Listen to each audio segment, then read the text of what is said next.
Cerita dimulai dengan tokoh utama yang bernama Sarah dan ayahnya yang bernama Don. Mereka membawa Mari ke rumah sakit karena ia kesulitan bernapas. Sarah mulai panik saat Mari berhenti bernapas. Ia mendesak Don untuk menyetir lebih cepat. Saat mereka sampai di rumah sakit, Don secara khusus memerintahkan Sarah untuk tetap diam. Di rumah sakit, para medis bergegas menolong Mari. Mereka memberinya oksigen dan mencoba menyelamatkan hidupnya, tetapi yang mereka dapatkan hanyalah garis jantung datar di monitor. Cerita lalu mundur pada 20 tahun sebelumnya, di sebuah adegan makan malam keluarga yang tampak indah. Sarah dan saudara perempuannya Amy sedang makan malam dengan orang tua mereka, Don dan Irene. Suasana di meja makan berubah saat ayah Sarah menunjukkan sisi opresifnya dengan tidak mengizinkannya pergi ke pesta. Malam itu Sarah menyelinap keluar bersama pacarnya Chris. Orang tuanya kemudian menemukan kamarnya kosong dan ayahnya menyebutnya sebagai masalah.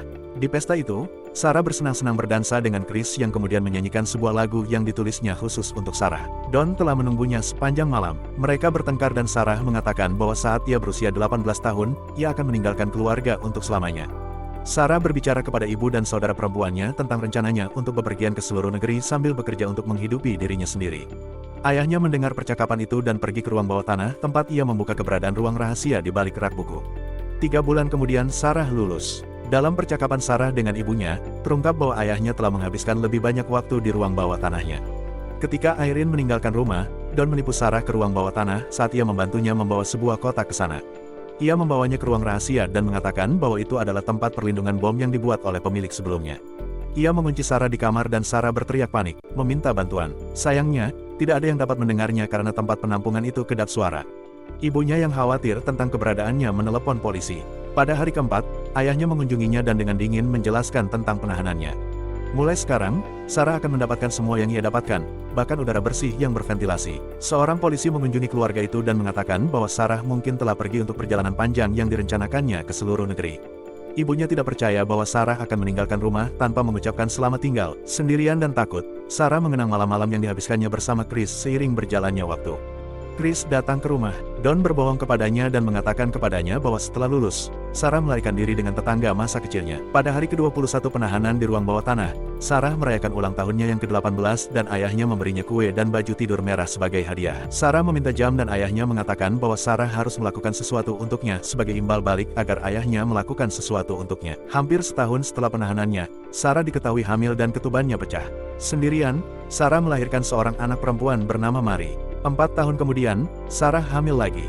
Don menjalani kehidupan ganda yang rahasia, satu dengan istrinya Irene dan putrinya Amy. Satu lagi di ruang bawah tanah bersama Sarah dan putrinya Mari. Masih khawatir tentang keberadaan Sarah, Irene ingin menyewa detektif swasta tetapi Don dengan tegas mengatakan tidak. Sebagai hadiah karena telah berbuat baik, Don membawakan sebuah televisi di ruang bawah tanah untuk Sarah dan Mari. Kemudian, Sarah memiliki bayi kedua, bayi laki-laki bernama Michael. Suatu malam Sarah menceritakan kisah hidupnya yang tragis menjadi cerita pengantar tidur lengkap dengan karakter putri mahkota dan kesatria. Chris datang lagi ke rumah dan bertanya tentang Sarah. Kakaknya, Amy, mengatakan yang sebenarnya, menyadari bahwa Don berbohong kepada Chris.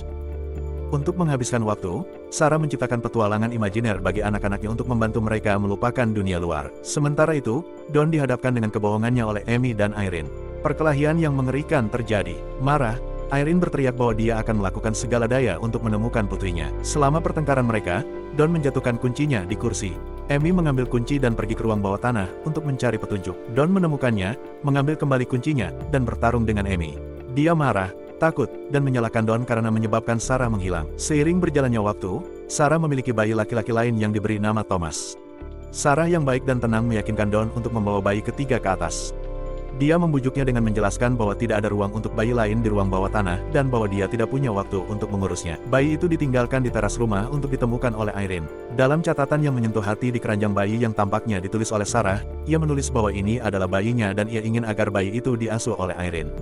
Dalam surat itu, ia menjelaskan bahwa ia dan pacarnya tidak memiliki sarana untuk merawat bayi itu. Di keranjang itu, ada juga catatan lain dari Sarah yang memohon bantuan. Sayangnya, Don adalah orang yang menemukannya dan menyerangnya lagi. Tahun demi tahun berlalu. Di dalam kurungan, anak-anak mengembangkan imajinasi yang luar biasa dengan mengembangkan cerita pengantar tidur ibu mereka. Sekarang Sarah telah berada di ruang bawah tanah selama 14 tahun. Mari telah tumbuh menjadi gadis muda cantik yang suatu malam mencoba riasan. Ketika Don menunjukkan minat pada kecantikannya, Sarah memohon Don untuk meninggalkan putrinya sendirian. Ia tidak ingin putrinya diserang. Sebagai balasannya, Don mematikan daya yang mengendalikan udara bersih. Sambil terengah-engah, Mari mengungkapkan kekhawatirannya karena tidak akan pernah bertemu siapapun, dan tidak punya teman. Sepanjang percakapan, kita menyadari bahwa Mari tidak tahu bahwa Don adalah kakek dan ayahnya. Sekarang Thomas yang sudah dewasa mendapati neneknya menangis di kamar tidur ibunya. Irene merindukan putrinya dan berbicara kepada Thomas tentang betapa hebatnya Sarah. Pada saat yang sama di ruang bawah tanah, tetesan air hujan mulai jatuh dari langit-langit. Sarah memanjat dan menemukan atap yang basah. Menggunakan sendok, dia menggali jalan ke permukaan tempat dia menyalakan sinyal bahaya. Seorang tetangga memperhatikannya dan memberitahu Don tentang hal itu lalu memeriksanya. Don memukuli Sarah yang sedang hamil lagi.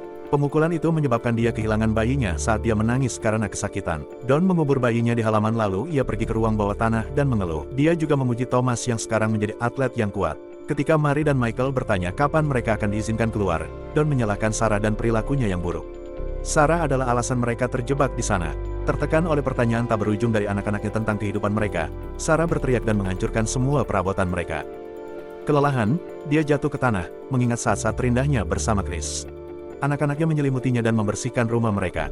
Mereka meminta maaf kepadanya. Sarah yang emosional memberitahu mereka bahwa mereka sudah cukup dewasa untuk mendengar kisah nyata di balik kehidupan mereka di penangkaran. Sejauh ini mereka tahu bahwa Don tinggal di lantai atas bersama bibi mereka, Irene, untuk membantu merawat Thomas. Muak dengan semua kebohongan, Sarah menceritakan kejadian sesungguhnya kepada mereka, mulai dari fakta bahwa hidupnya adalah inspirasi dari cerita pengantar tidur favorit mereka.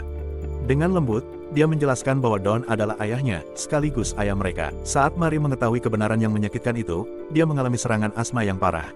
Anak-anak sekarang merasa ada yang salah dengan mereka. Sarah meyakinkan mereka, mengatakan bahwa dia mencintai mereka dan bahwa Don adalah satu-satunya yang harus disalahkan. Setahun kemudian, insiden lain terjadi antara Don dan Michael setelah Don menghina Sarah dan penampilannya.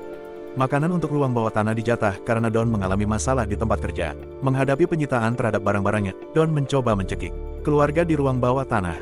Dia menghubungkan asap knalpot mobil dengan ventilasi udara. Dia diganggu oleh Thomas di garasi yang tanpa sadar menyelamatkan nyawa mereka. Saat Don dan keluarganya bersenang-senang memanggang di halaman, Mary sakit dan kesulitan bernapas. Don menolak membawa Mary ke rumah sakit. Sarah memohon bantuannya. Dia berjanji untuk tidak mengatakan apapun tentang apapun. Don setuju. 20 tahun penahanan telah berlalu dan kita sekarang berada di awal film ketika Mary dilarikan ke rumah sakit. Sarah sangat khawatir tentang Mary dan merasa benar-benar lega ketika para dokter menyelamatkan hidupnya. Ketika perawat meminta riwayat medis, ia diberitahu bahwa Mary bersekolah di rumah dan hanya diobati dengan pengobatan alami. Sarah perlahan-lahan mengamati rumah sakit untuk mencari jalan keluar, tetapi dia tampak lelah dan putus asa. Dalam upaya untuk melarikan diri, Sarah menumpahkan air pada formulir medis dan berpisah dari Don. Beberapa detik sebelum Don menghampirinya, Sarah menghubungi perawat dan mengaku bahwa dia membutuhkan bantuan. Seorang polisi lalu pergi untuk berbicara dengan Don. Polisi menangkapnya. Sarah mengumumkan hal ini kepada Mary. Mereka aman dan bebas. Rumah itu dipenuhi polisi yang juga membebaskan Michael. Irene dan Thomas sangat terpukul ketika mereka melihat Michael terengah-engah saat mereka membawanya keluar dari ruang bawah tanah. Don melihat semuanya dari belakang kendaraan polisi. Kemudian pada suatu hari musim panas yang indah, Mary, Thomas, dan Michael bermain di pedesaan. Sementara Sarah, Irene, dan Amy mengawasi mereka dari teras rumah. Mary melihat seseorang datang dari jalan masuk. Ternyata ia adalah Chris. Ia datang dengan sepeda motornya. Bersama Sarah, mereka berjalan-jalan. Chris merasa menyesal karena tidak berusaha lebih keras untuk menemukannya, dan karena mempercayai cerita bohong ayahnya. Dia memberinya hadiah berupa helm sepeda motor berwarna merah muda yang dibelinya saat berusia 18 tahun saat mereka berencana untuk memulai perjalanan. Akhirnya, mereka pun bahagia dan bersama-sama memulai perjalanan sepeda motor yang telah lama mereka nantikan.